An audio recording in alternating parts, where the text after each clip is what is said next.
말씀의 제목은 시내산의 축복입니다. 시내산의 축복. 살다 보면 누구나 겪는 일이 있습니다. 그 중에 하나가 자존감 문제입니다. 자존감은 보통 높다, 낮다 이렇게 표현을 합니다. 외면이 꽤 아름다운 사람도 자존감이 낮은 적이 있습니다. 사회에서 일정 이상의 성취를 이룬 분들 중에도 자존감 바닥치는 경험을 하기는 합니다. 물론 저도 그런 경험이 있습니다. 그리고 여러분 보시기에 저는 자존감이 좀 높은 사람일 것 같아요? 낮은 사람일 것 같아요? 네. 높다고 하면 설교가 좀 짧아질 수는 있어요. 그러나 서론에서 마저 거짓말을 할 수 없으니까 저도 자존감이 좀 낮은 편에 해당합니다. 그런데 자존감이 낮아지면 생기는 특징이 있습니다. 그것은 다른 사람하고 내가 자꾸 비교가 되는 것입니다. 또 그러다 보면 또 깊은 우울에 빠지게 됩니다. 그런 순간에 자꾸 비교가 되면서 내가 우울에 빠질 때는 두 가지를 기억하면 좋습니다. 첫 번째, 나만 그런 게 아니라 모든 사람이 다 자존감이 낮아진 적이 있지, 이 생각을 하는 겁니다. 나만 힘든 게 아니라 다른 사람도 다 힘들지, 이 분명한 사실인데 이 사실을 자꾸만 내가 떠올리고 생각을 하는 겁니다. 자, 예를 들어 봅시다. 비가 많이 오는 날이었습니다. 이게 보니까 다들 우산들을 다 쓰고 걸어가는데 나는 그날 우산을 준비를 못해서 비를 허 맞으며 걸어가야 되는 거예요. 걷는데 얼마나 내가 처량한지 괜히 사람이 이렇게 그게 좀 약간 새드해지면서 이렇게 슬퍼지고 처량해지고 막 그러는 거예요. 나는 이 우산도 하나 없는 인생인가 그런 생각이 들었어요. 근데 저 맞은편에서 한 사람이 아주 멋있게 막 뛰어오는 거예요. 비를 맞으면서. 뛰어오면서 지나가면서 내 어깨를 살짝 스치면서 지나갔어요. 그래서 탁 돌아보았더니 뛰는 그 모습이 얼마나 멋있어 보이는지. 그 순간에 비 맞고 있는 나도 꽤 괜찮은 사람으로 느껴지게 되는 것입니다. 내가 혼자 그런 게 아니다. 다른 사람도 그런 순간이 있다 하는 것을 기억하는 것은 우리가 자존감이 낮아지는 순간을 빨리 바닥을 치고 올라오는 데 도움이 됩니다. 두 번째는 비교하게 될 때 감정들은 좀 내려놓고 냉정하게 타인과 나를 비교하는 훈련을 가지는 겁니다. 이때 중요한 거 뭐냐면 시선을 어떻게 자꾸 두는 것이냐면 나에게는 없고 남에게 있는 걸 보는 것이 아니라 다른 사람에는 없지만 내게 있는 거, 그거 보기 위한 훈련을 의도적으로 자꾸 하는 것입니다. 예를 들면 친구 중에 코가 이렇게 높고 반듯한 친구, 그래서 너무 잘생긴 친구가 있잖아요. 그러면 나는 없을 경우에 너에게는 없는 나는 아름다운 손을 가지고 있다. 이렇게라도 여러분 내 안에서 그에게는 없는 나의 좋은 것들을 찾기 위한 노력을 해야 합니다. 제 이야기를 좀 들려드리겠습니다. 저는 이렇게 배우는 게 좋은 사람이에요. 그래서 다른 교회 목사님이나 다른 교회에 가서도 배우기를 저는 즐겨합니다. 후배 목사님이어도 제가 배울 점이 있으면 잘 배워서 이제 여러분을 섬기기 위해 그렇게 노력을 합니다. 그런데 이때 제가 빠지는 함정이 있습니다. 그건 뭐냐면 그 좋은 목사님, 그 타고난 목사님 때문에 제가 작아지는 거예요. 야, 저분은 저렇게 목회를 잘하는데 이거 나는 뭐야? 야, 이거 내가 이게 담임 목사 자격이 되나? 이렇게 자꾸 마음이 우울해지고 작아지는 거예요. 그런데 그 목사님이 어느 날 전화를 해서 제 목사님 식사 대접 한번 하고 싶어요. 꼭 좀 시간 내주세요. 그래서 저를 찾아오신 거예요. 그리고 이렇게 말씀하셨습니다. 목사님, 저 목사님 목회를 좀 배우고 싶습니다. 목사님처럼 설교를 어떻게 하면 그렇게 할 수 있는지 좀 배우고 싶습니다. 우리 동네까지 어떻게 장전제일교회 소문이 나가지고 제가 목사님한테 좀 배우고 싶어서 찾아왔습니다. 그분이 그러시는 순간에 농담이 아니고 진지하게 그렇게 이야기하는 걸 보면서 제가 머리 한 대를 이렇게 쾅 맞은 기분이었어요. 아, 그렇구나. 내가 부족한 건 틀림없지만 그러나 내게도 잘하는 게 있구나. 사랑하는 교우 여러분, 장전제일교회 부산에서 좋은 교회인 줄 믿습니다. 물론 다른 좋은 교회들도 있습니다. 그러나 장전제일교회만의, 제가 담임 목사여서 그런 게 아니라 장전제일교회만의 독특한 아름다움이 있습니다. 1. 성도들이 잘생겼습니다. 2. 성도들이 착합니다. 1번은 약간 뻥이 들어가 있는데 2번은 사실 그대로예요. 착한 성도들이 있는 교회예요. 그리고 여러분들도 아름다운 분들이십니다. 다른 사람에게는 없는 아멘 소리가 없는데 다른 사람에게는 없는 여러분만의 아름다움이 있다고 이 연사가 외치는 바입니다. 이 사실이 자꾸 우울해지려고 하는 여러분의 마음을 잘 붙잡을 수 있기를 주의 이름으로 축복합니다. 자, 오늘 시내산에서의 첫 번째 축복이 바로 이것입니다. 하나님의 백성. 시작. 하나님의 백성. 이스라엘이 시내산에 도착한 건 이집트를 떠난 지 3개월이 되던 때였습니다. 19장 1절 말씀. 이스라엘 자손이 애굽 땅을 떠난 지 3개월이 되던 날 그들이 시내 광야에 이르니라. 그러니까 출애굽하고 시내산까지 한 2달이 걸렸다는 이야기가 되겠죠. 지도를 다시 한번 보겠습니다. 여러분, 저 위에 이집트에서 믹돌 실내 대지중해 그쪽으로 쭉 계속 보십시오. 엘리리 실라피아 가사 가나안으로 지중해 연하를 쭉 따라 올라가는 직선 길이 있습니다. 대부분 그때 저 길을 많이 다녔습니다. 길도 편했으니까. 근데 특이하게도 하나님은 이스라엘 백성을 남쪽으로 데리고 내려오시죠. 수로 광야로, 그리고 신 광야로, 르비딤에서 시내산으로 밑으로 내려와서 밑에까지 내려왔다가 다시 돌아서 올라가는 먼 길을 선택하신 겁니다. 지도는 되었습니다. 그러니까 의도적으로 하나님께서 그렇게 하신 건데, 근데 이것은 출애굽 이전에 이미 출애굽하기 이전에 벌써 모세에게 이런 명령을 주신 바가 있습니다. 출애굽기 3장의 12절 말씀을 보면 하나님이 이르시되 내가 반드시 모세 너와 함께 있으리라. 네가 모세가 그 백성을 인도하여 낸 후에 네가 이스라엘 백성이 이 산에서 시내산 하나님을 섬기리니 이것이 내가 너를 보낸 정건이라. 아멘. 그러니까 하나님이 의도적으로 이스라엘 백성들을 아래쪽 시내산으로 이렇게 끌어당겨서 인도를 하신 겁니다. 그러면 도대체 시내산이 어떤 곳이기에? 그 좋은 게 뭐가 있다고 이곳으로 인도하신 걸까? 성지순례 관련 자료를 살펴보니까 산 자체가 아름다운 것은 아닙니다. 거친 광야의 말 그대로 돌산입니다. 물론 꽤 높은 높이는 있지만 그냥 돌산입니다. 그러니까 스위스의 알프스는 비교할 수 없고 우리 동네 뒤에 있는 금정산과도 비교할 수 없을 정도로 말 그대로 평범한 산 그 자체예요. 한번 사진을 볼까요? 시내산 여러 사진 자료가 있지만 그 중에 하나의 모습입니다. 평범한 산 돌산입니다. 그러니까 산 자체의 의미가 있는 것은 아닙니다. 중요한 것은 시내산에서 하나님이 이스라엘 백성들과 가졌던 영적인 체험이 중요한 것입니다. 하나님의 숨은 의도가 있었던 거예요. 시내산에서 이스라엘 백성들을 가르쳐야 되겠다라고 하는 하나님의 깊은 의도가 들어가 있었던 겁니다. 여러분, 출애굽한 이스라엘 백성들은 아직은 영적인 어린아이였습니다. 모세 인도로 출애굽을 했지만 그들은 하나님에 대해서 아직 잘 몰랐습니다.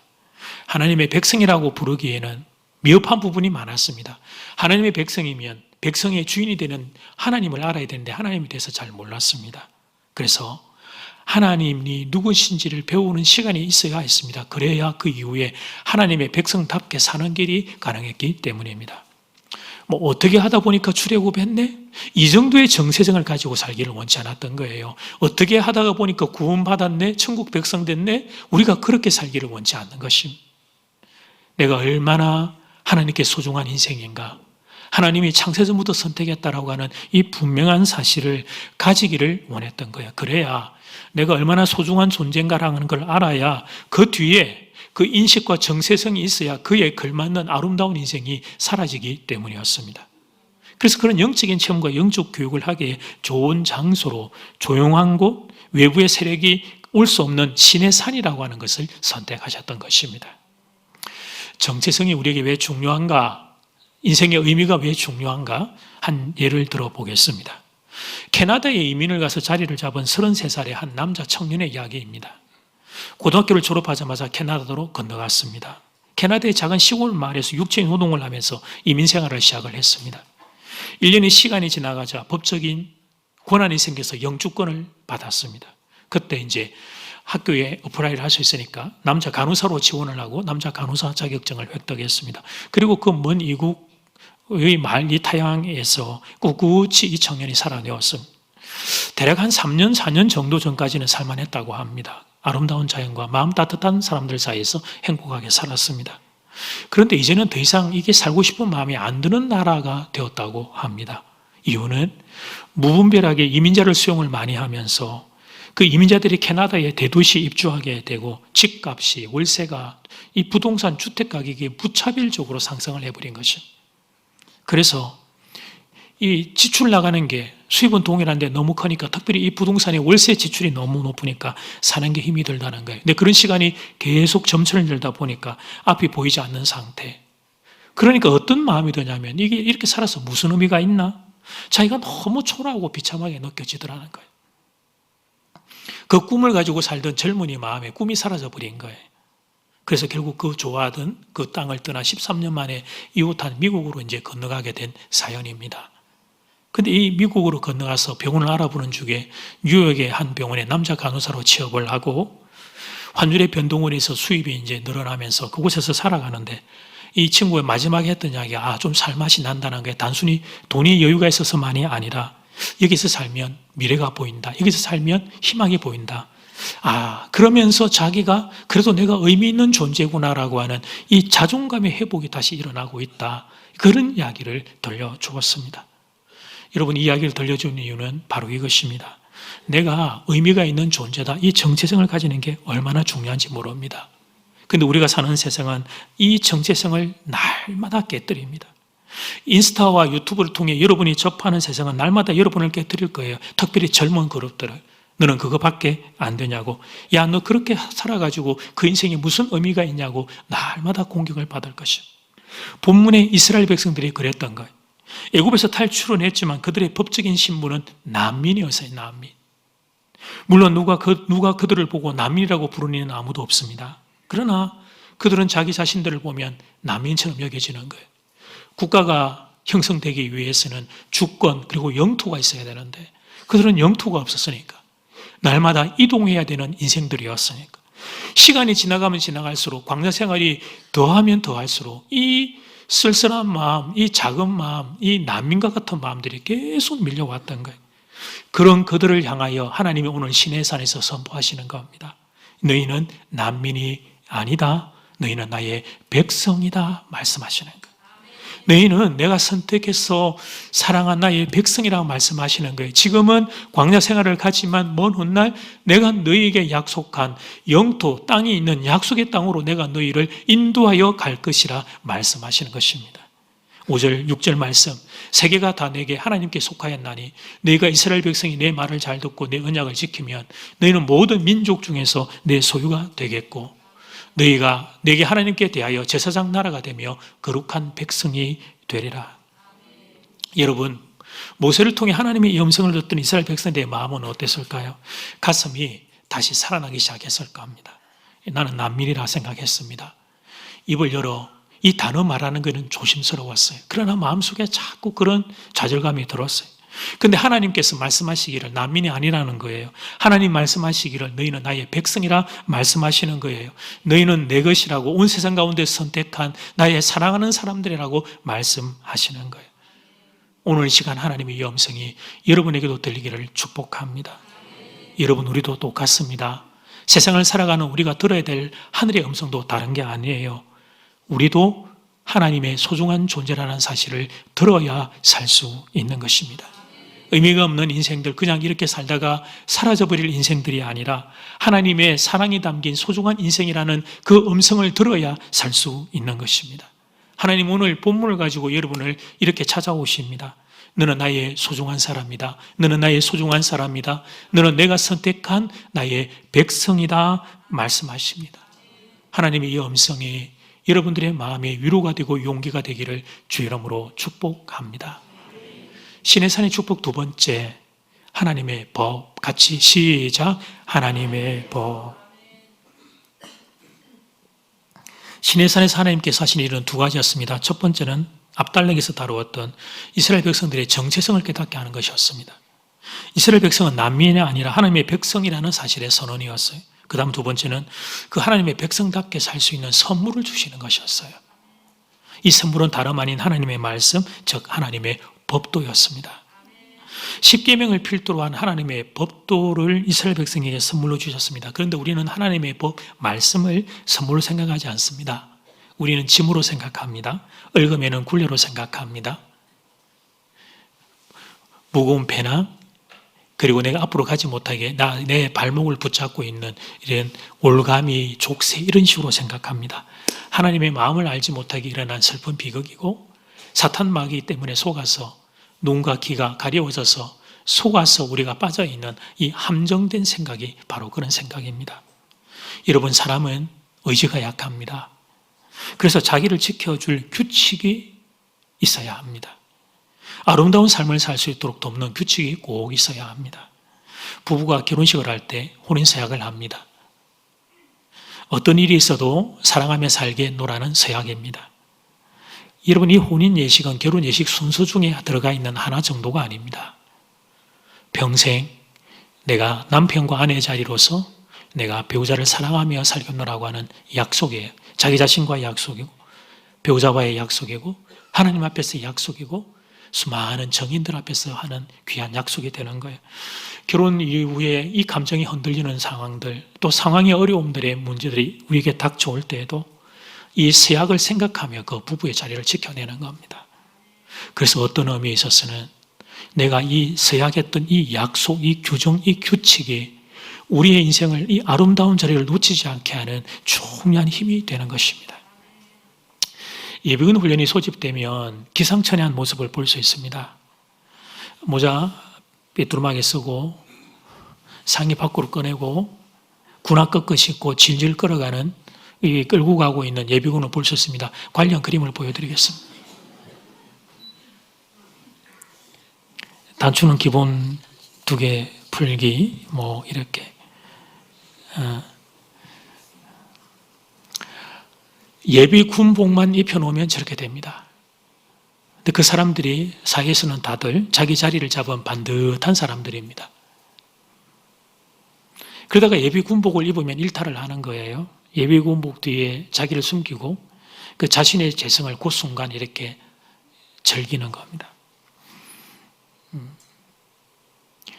그 같이 가서 이제 친구를 사귀어요. 이제 기대어 누워가지고 2-3명 이야기해보고 그러면 뭐 하다 왔습니까? 이제 그러면 밖에서 뭐 하다 왔습니까? 학교 선생님, 변호사, 진짜입니까? 그럼 꺼내서 명함 꺼내서 보는 게 진짜예요. 번듯한 사람이 이제 거기 가면 이제 그러고 있어요. 지금 예비군을 통과한 남자들은 다 빙긋이 미소를 짓고 있는데 본인은 아니어도 우리가 이제 그런 경험을 한 거죠. 근데 이제 그렇게 있다가 예비 군복을 벗고 일상의 의복을 갈아입는 순간 정상적인 사회인으로 돌아옵니다. 옷 한 벌이 놀라운 변화를 만들어냅니다. 여기서의 옷이 이것이 일종의 나를 지켜나가는 규칙이다. 이렇게 비유를 들 수 있는 거예요. 서울 태릉에는 육군사관학교가 있습니다. 제가 사역했던 교회가 같은 지하철 라인에 한 6-7장 정도 거리가 떨어져 있었기 때문에 육사 생도들이 주말에 외출할 때 저는 신방 나가며 같이 만나곤 했습니다. 그런데 이 친구들이 의복만 반듯한 것이 아니라 그들의 태도와 자세도 아주 반듯해요. 여러분 보고 있는 건 아마 그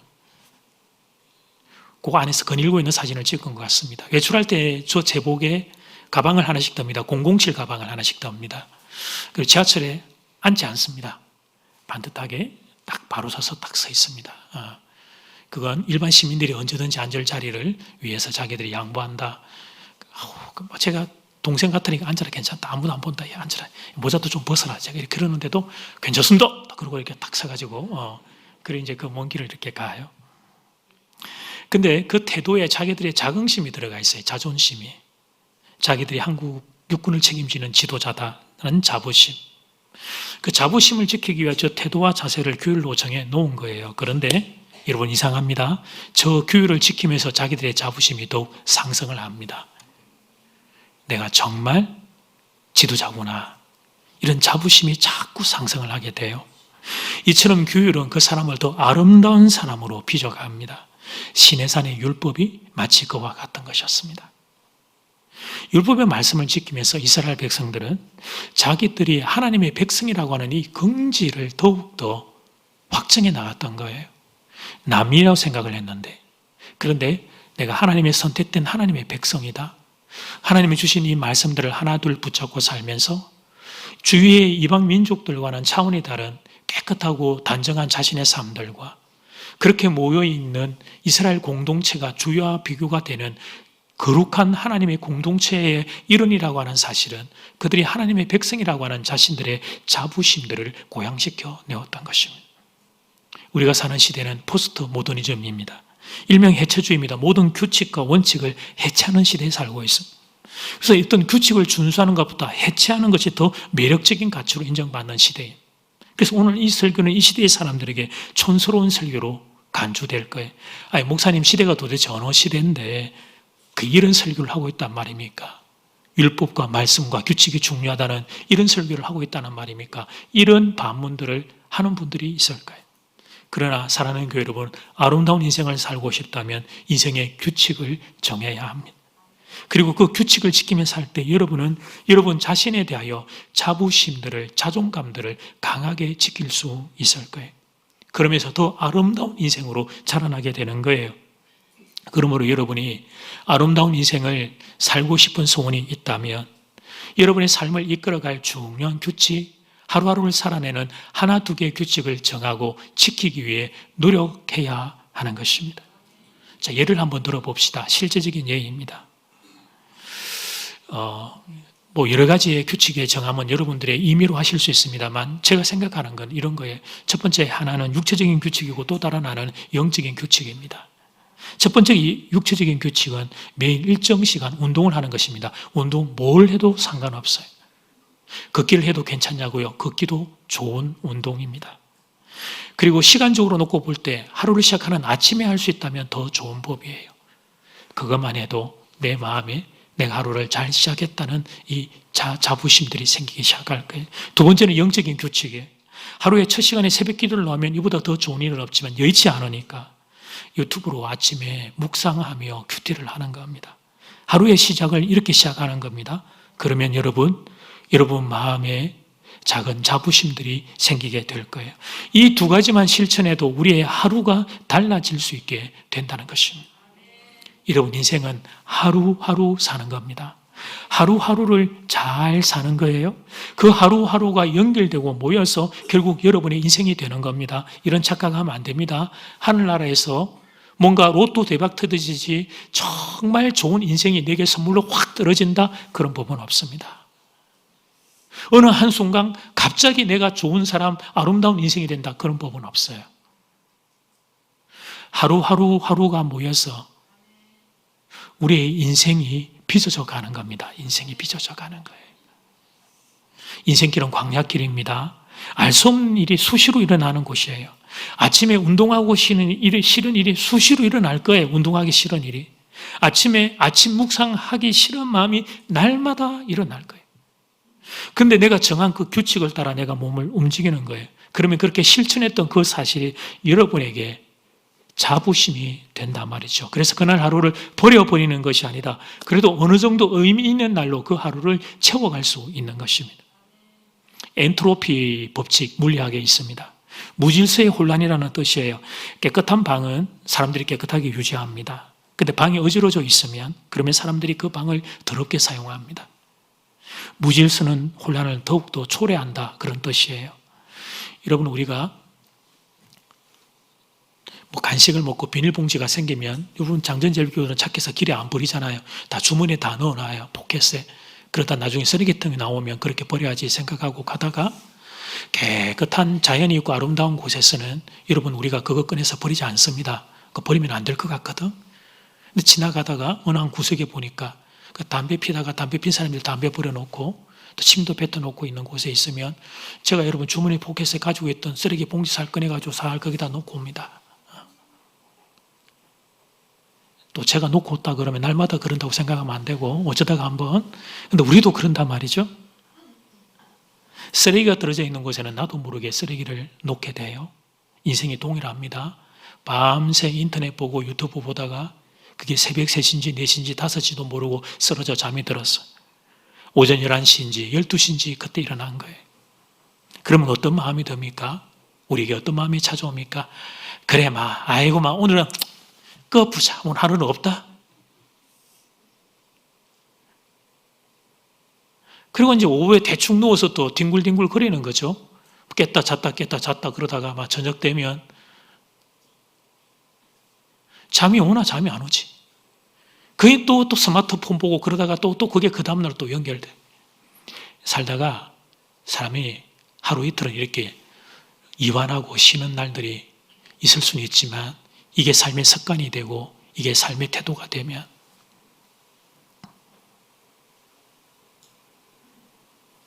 여러분 그게 엔트로피의 법칙이죠. 그게 그런 날 하루하루가 모여 인생이 되는 거예요.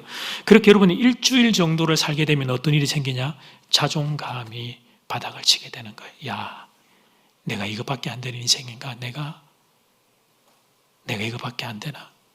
하루의 시작의 성부는 아침에 있고 일주일의 시작은 한 주를 시작하는 주일에 있다는 것을 저는 믿습니다. 하나님이 시내산 이스라엘 백성에게 말씀의 법을 주신 것은 바로 이 이유 때문이었어요. 말씀의 그 규칙을 지켜나가면 이스라엘 백성들이 영적인 자부심을 가진 인생들이 되기를 원했던 거예요. 그들의 아름다운 인생으로 살아가기를 원했던 거예요. 그래서 그렇게 살 수 있는 선물로 말씀의 법을 선물로 주셨던 겁니다. 인류 역사 가운데 이 비밀을 알았던 소수의 사람들이 있습니다. 그 중에 대표적인 인물이 다윗이었습니다. 다윗의 탁월함 중에 하나는 이분의 말씀의 소중함을 알았다는 거예요. 그때나 지금이나 사람들은 다 말씀을 싫어합니다. 자아를 가지고 있기 때문에 우리는 이것 해라, 이거 하지 마라 하는 소리 듣기 싫어합니다. 아이들은 부모의 잔소리가 싫고 배우자는 배우자의 잔소리가 싫고 성도는 하나님의 잔소리가 싫습니다. 자기 마음대로 살고 싶은 사람들에게 규칙을 제시하는 성경 말씀은 싫어요.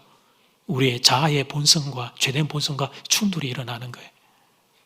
그런데 다윗은 이 말씀을 주셨던 이유가 나를 괴롭히고자 함이 아니라는 걸 알았습니다. 나를 아름다운 인생이 되도록 돕는 방편, 그게 성경 말씀이라는 걸 이분은 아셨던 거예요. 그래서 시편에 그런 고백이 많이 나오는데 그 중에 하나를 여러분 보고 계십니다. 시편 56편 10절 말씀, 내가 하나님을 의지하여 그의 말씀을 찬송하며 여호와를 의지하여 그의 말씀을 찬송하리다. 같이 시작. 내가 하나님을 의지하여 그의 말씀을 찬송하며 여호와를 의지하여 그의 말씀을 찬송하리로다. 아멘. 말씀이 얼마나 좋으면 찬송하고 살고 말씀이 얼마나 좋으면 찬송하고 산다. 그렇게 말합니다.